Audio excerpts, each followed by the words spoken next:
Coach Vigen, looked like you got things buttoned up a little bit more in that second half. You make a lot of adjustments, or just how'd that go? Well, I think we their drives in that first half. Credit to a couple of their playmakers for sure, but we made some untimely penalties. So I think it was really just dialing a few things on defense. Offensively, they're all down in there. So it was a matter of what can we do to break free. I know Sean had the long run. Jared had the long run. In particular, sometimes it doesn't have to be a pass over the top. It's just a run that can split them. And we did that a couple times. So no, I think our guys, there was no panic. And you just you stay with it. You move forward. Dwell on it was 17-14 and a half, and we were in a game, and that was good. It was good for us to get tested today. Yeah, great effort again in terms of rushing the football. Over 300 yards again. A couple of big runs there, but offensive line, your receivers, and running backs all around. Yeah, we're blocking well, and we were a little banged up at running back. I think that was fair to say. Scott Trey didn't play. Julius a little banged up, but next man up. Jared had the big run at the end. I know Elijah had a big run in there, and then Sean had the long run. So and then the obvious credit continues to go to those guys up front, the tight ends included in that. From what you could see, what do you think of McCade in his first start? Well, I think I spoke to it. I think we see McCade as a starter, so him going out there the first play, quite frankly, doesn't matter to me a whole lot. But I think what happened in there, Nolan, he gets pulled out, and then Cole Bullock has to step in because Danny's not up till that second half. So continuing to build depth in that room is something that we need. We want to get away from these targeting calls that we've had in consecutive weeks. But no, McCade's all over the place. He's doing a great job right now of just playing hard, and they got some really good skill. So we missed tackles today, and we'll look at that. We did not tackle well, but I think you got to give a dose of credit to the kids that they have running the football. So yeah, I guess did I answer your question? Yeah. And then that was my next question. I guess what you think of the contain of Dante and Craig that they had? Yeah, it was hit and miss. Definitely. I think, and quite, honestly, you expect them to make some plays. You just don't want to give up the big one. I know we gave up 2 longer touchdowns to Sasha Ray, and then we couldn't tackle. Was it Quincy Craig? He's at 17. We couldn't tackle him to save our lives. So they're good players. So I think that's the thing you look at. Good players in space force you to do things a little bit better than we did today, honestly. And then I think we did a better job in the second half, but I think credit goes to them, and then we got to just get better in those space situations where we're facing some good backs. Can you talk about just the tight ends? 2 touchdowns from Derryk. Pickering had 55 yards, so just what you saw from them the past 2 games especially. Yeah, I think conscious effort to get them more involved. The way teams play us, they're, if you want to pile it in there, those 2 are both good to get on the perimeter. Most of those pass plays were of that nature where you essentially kind of suck the defense in and you get Derryk or Trayton loose on, a little short pass, and then they can run with it. So, I think that's part of our offense that didn't show up a lot those first couple games, but I think we'll continue to because those 2 guys need to touch the ball, and it was good to see them, to do it today. I think that 2 of the penalties, including the targeting, would have turned into, or punts turned into points for them. I guess how did you feel about the penalties in general in this game? Well, it is the nature of our game right now. In the letter of the law is the letter of the law as far as how it's officiated. We get another booth review targeting, and that was on a slide. I think that's very hard for a defensive player to reconcile that in a split second against a running quarterback that's in some ways carving us up. So I'll look at the film, but I said it last week, I believe. I mean, targeting has made our game safer. That call has made our game safer, and that's probably the bottom line. So for me to sit up here and get too worked up about it, but I know our guys are playing hard. I think there's no intent with it. I know the roughing the passer Same thing. You can't touch a quarterback in the head. You can't do it. And I think we did on that play. And we throw in a pass interference in that sequence or whatever it was. And that was a rough stretch for us. Just defensively, I mean, it seemed like otherwise there was a lot of pressure, a couple picks. How did you just feel about that? Yeah, I mean, it was a lot of good and mixed in with some plays where we just didn't tackle well enough, and then we don't play the ball well enough on the double pass at the end. We were right there. We don't make a play, but I told Coach Barnum, they got good players. I think there's a reason that happened today is because they got some good players and they compete. I think we took a good shot from them, and that's what you walk away and say we took a good shot. We opened up the lead in the second half. We prevailed, and now we move on. You guys got going really well in the second half, running the ball. I think you had 232 in the second, 83 in the first, or whatever. Was there something you guys saw out there, or what do you think sparked that? No, I think it was things we probably missed in the first half more than it was changing anything. We didn't score a touchdown. We were inside the 5. We had to kick a field goal. That was 21-yard field goal. That was disappointing that we didn't punch it in there. And we made some plays in the passing game. We missed a few. We missed Jared, wide open down the middle. Among maybe a couple more. So, no, I think it was just all right. Some things we've been close on. Let's stick with it. O-line, keep blocking the way you are, and running backs hit it the way you're supposed to, and we'll see how it goes in the second half. Did you feel like Ty played in his first game? It was great to get him out there. I know it's been a long time coming. I think he did a few things. He didn't field that punt real well, but then I think he flashed his speed in a hurry once he did field it. I think he made. He's got 2 catches on here. I know there was one that was he adjusted pretty well down the sideline. I think his speed showed up. I know their kid made a really good play early in the game on a go route. But no, I think we'll continue to implement him more and more. We were trying to limit him in some way today, but by week, into that next game, he should be full go. Coach, that drive in the second quarter, 4th and goal inside the 5-yard line. Just curious, what went into the decision behind kicking the field goal versus going for it? Well, we went backwards on 3rd down. I think we were third and I think we were at the 2. We go backwards. Want to get the points. 4th and inside the 2 in that situation. We maybe go for that, but when we went backwards on 3rd down, it wasn't I didn't think twice about it, honestly. How'd you feel like Brendan and the whole special teams unit kind of responded after that first PAT? Yeah, well, and Tommy's been so rock solid. For him to have that snap, he's confident in himself to bounce back, and I thought Brendan did a good job. They put some pressure on our punts today, and we got him off. Ultimately, we only had to punt twice, but I thought Brendan's responded well. I mean, we have to kick from the 20 on that one. He gets it right down to the 1. We cover it real well. So I thought Brendan had a real solid effort.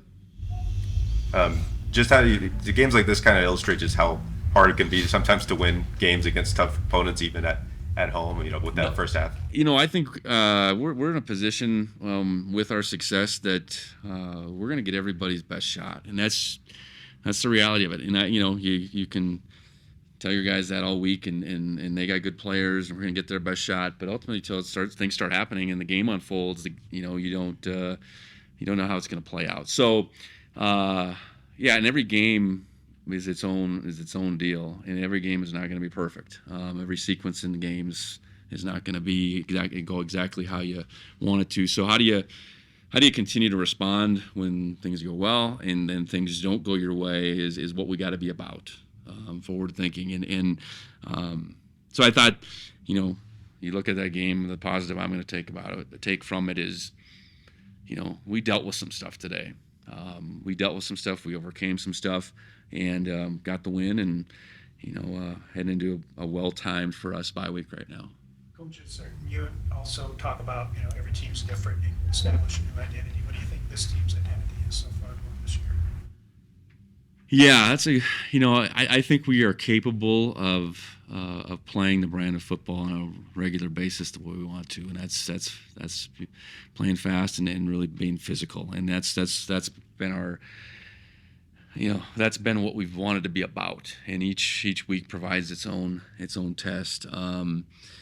So, I think a day like today, you develop a little bit more character, which I think we have a lot of character right now, and I think there was no panic. We were down in that game, and then we were only up 3 at halftime, but I think there's a relative confidence within this team that we stay after, we do the things we've been coached to do, and we trust one another. We're going to find a way. All good? Thanks. Yep. Thanks, Brent. How'd it feel to get in the end zone for the first 2 times this season? Yeah, it felt good. You see Trayton with those 2 last week, and then I had 2 this week. So it felt pretty good for the tight ends. A lot of yards after the catch, both for you and him over the last couple weeks as well. What do you guys, attribute that to? Is that just some big time workouts in the off season, or what is that? What does it attribute to? Oh, that's just putting in the effort. You want to be doing those great things for your team, and that just comes down to effort. I think Coach Walker gets us right with finishing, and we always talk about finishing, and that's what we did in the second half too as a team, and we went out there and did what we wanted to do and came out with the dub successful. So. You in the end zone, just like you did with him last week. You mentioned, both of you guys having 2 touchdowns 2 weeks in a row. So what's it like to share the field, share the moment with him? Yeah, he's awesome. We've been good friends for 6 years now. We're roommates, and we just have that bond, that tight love for each other, and we want to see each other succeed. And when it's like that, you have a lot of fun on the field. So.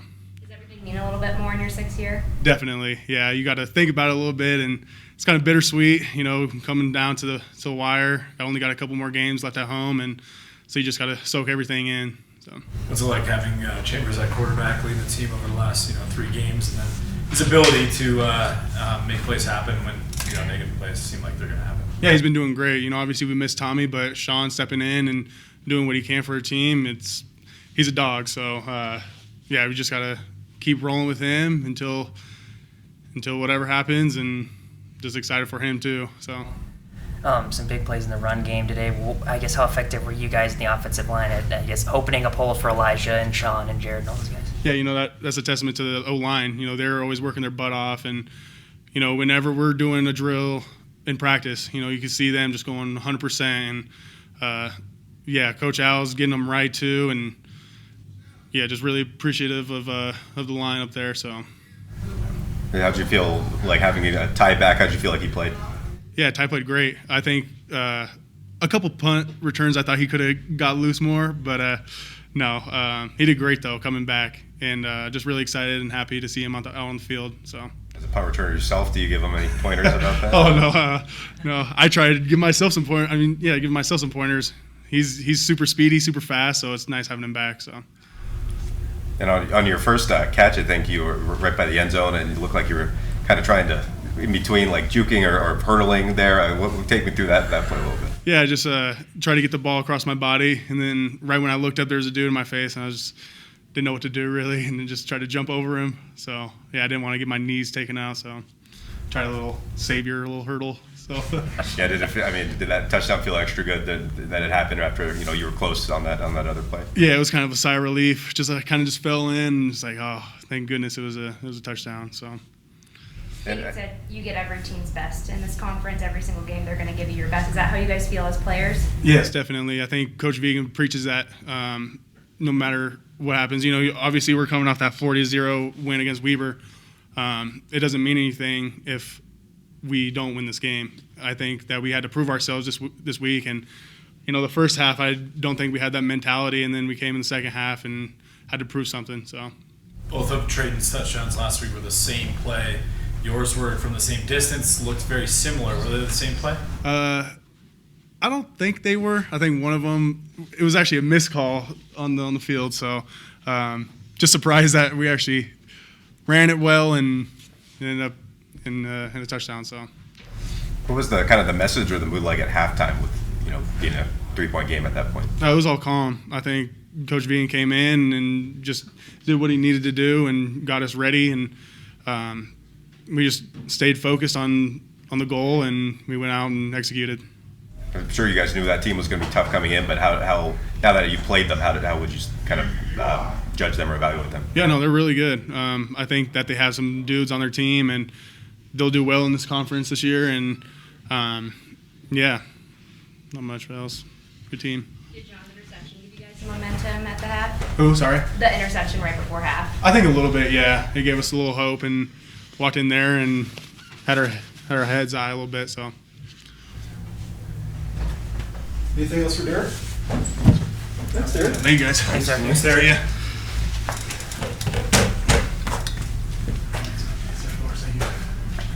All right. Questions for Brody? I guess just individually. I mean, is that your best game as a Bobcat, or up there on your best games? Probably. Did pretty well on pass rush today. Quite a few plays came my way, so I was just doing whatever I could to try to get in on plays and help the defense. Yeah, I mean, how tough is that to have so many positive plays, but then they also are getting some gash plays, and they're getting to continue their drives with some penalties and things like that.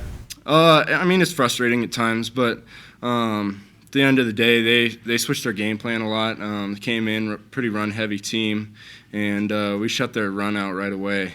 And they had to change up what they were doing. They were doing a lot of draws. They'd get us wide out and try to gash us up the middle, throwing screens, things like that, just to change it up a little bit. But I thought we did pretty well. I mean, if they're doing stuff like that, they respect our rush and our D-line. So at the end of the day, I mean, that's a compliment to the D-line if they're doing that. Brody, you guys contained Dante pretty well, especially in the second half. Numbers may not say in the first half, but was it a little bit of a switch up in scheme from you guys, or less aggressive on the pass rush to kind of contain him in the pocket? Yeah, I mean, we had some plans coming in. He's an athletic guy, he's a slippery guy in the pocket. So we were doing our best just to kind of corral him in there as much as we could. And I mean, we kept them in there at times, and at times we let him get out of the pocket. And come Monday, we'll be looking at the film, and we'll be just trying to get better because we're going to have to face athletic quarterbacks down the line. Can you go through the play where Ryland got the interception? I think you might have hit the quarterback right about when you threw it. Yeah, I just had an outside rush, beat the guy pretty clean, came around the edge. He was winding up to throw. He had it ball back and got my left hand on it and just made him throw it straight up in the air basically, and allowed Ryland to come back and make a play on the ball. I feel like after last season you got close to the quarterback so many times, or had some good rushes but didn't get the sacks. Is it gratifying to finally get some of those numbers now? Yeah, I mean, all offseason, me and Coach Howe and Coach Bapp and the rest of the defense, I'd talk to them and we'd be like this. I'm this close away from 12 sacks last year probably, and I've been trying to cut down those inches all offseason, and I mean, it's paying off, all the work that I put in, and just blessed to be playing as well as I am right now. Seemed like both Blakes, but especially Blake Schmidt in the first half, they were in the backfield constantly. How did you feel like especially Blake Schmidt played? He's a force, man. He if it's base down, he's knocking the center 3 yards in the backfield. I mean, they got to double team him. We knew coming in that this O-line didn't necessarily work together as well as some of the O-lines we went against. They're athletic O-line, but they come off rub doubles pretty quick. So we knew if he'd get hands on that center, that guard came off, he'd be in the backfield ready to make a play. And I mean, first play of the game, he's in and on a TFL. And I mean, that's a big momentum boost. And then, yeah, I mean, a few plays after that, they decided that they didn't really want to run the ball too much on the inside. It was all going to the outside. With how he plays, does that nickname fit him pretty well? I don't even, which one? He's got a lot of nicknames. I think it's the Khabib FG, one, right? Khabib, yeah. He's an animal. He plays his guts out. He doesn't necessarily get all the stats and the glory that like I get from getting sacks and stuff like that, because he comes off the field a lot of the time on third and longs. But he's one of the reasons that we get to go out there and rush on third down. If he's up in the middle, being disruptive, that gives us a chance on third down to go out there and make some plays. How confident were you guys still at halftime, even though you only had a 3-point lead? At halftime, we were a bit frustrated, obviously. but we knew that a lot of the stuff that they were getting going was our fault. We had some penalties. I had a roughing the passer that was pretty stupid, and my own fault, and allowed them to move the change. Then we had a pass interference call. It's just the way it goes, but we got to bow up when we get down there in the red zone and keep them out of the end zone right before half, when that's a pivotal time, going into half and coming out of half. You guys, 23 straight home wins. You've lost one Big Sky game, I think, under Vigen. What is kind of some of the little things, more subtle things, I guess, to key that success? That much success over a long period of time. Every week, we go in and we try to take the things that we did well the week before, learn from them, take the things that we did bad, learn from it, and then flush it. Because every week we're going to be playing a team in the Big Sky that's pretty talented. I mean, there's 10 teams deep in the Big Sky that can go out there and play and give us a run for our money every week. Just because we beat Weber State last week doesn't mean that Portland State's going to come up here and roll over for us. So we know every week that we're going to have to bring our best, because they know that we're at the top and they're going to want to beat us, take us down, because that's a good story for them. So, just try to get better every week, and don't let the past or the future deter or take us off our path. How do you guys manage the target on your back in this conference? I would say we just don't really think about it. Just go about our business. We say it all the time. It's about us. It's not about who's coming up here. If it's Portland State or if it's the Grizz or whoever, it's about us, how we play. That's going to determine if we win or lose. All good? I got one question real quick, sorry. Can you talk about the last couple of weeks with the targetings, and how frustrating is it for you guys defensively just with that? Can you just talk about that, not the individual calls themselves, but you guys have a limited amount of games that you're playing in your college career. Is it frustrating when that kind of stuff happens? Obviously it is, but I mean, can you touch on it? Yeah, it's a bit frustrating. At the end of the day, we got to protect the guys out there. It's a physical sport. We all know that. But we're flying in. We're going after the ball. And things happen sometimes. And it's frustrating when guys have to sit out. I had to deal with it last year. But you just got to be smart with it and come back and be ready to play when you get your next chance. Because, we don't have a ton of games every season. And if we're winning by a lot, I haven't played in the second half a few times this year, so it's not like we're getting a ton of at-bats. I assume it doesn't make you play softer, though. Nah, I'm going to go out there and fly around and, stick my head in there and go make some plays. But, you just got to be careful. You got to be smart. So. Thanks, Brody. Yeah. Thanks, Brody. Thank you, guys.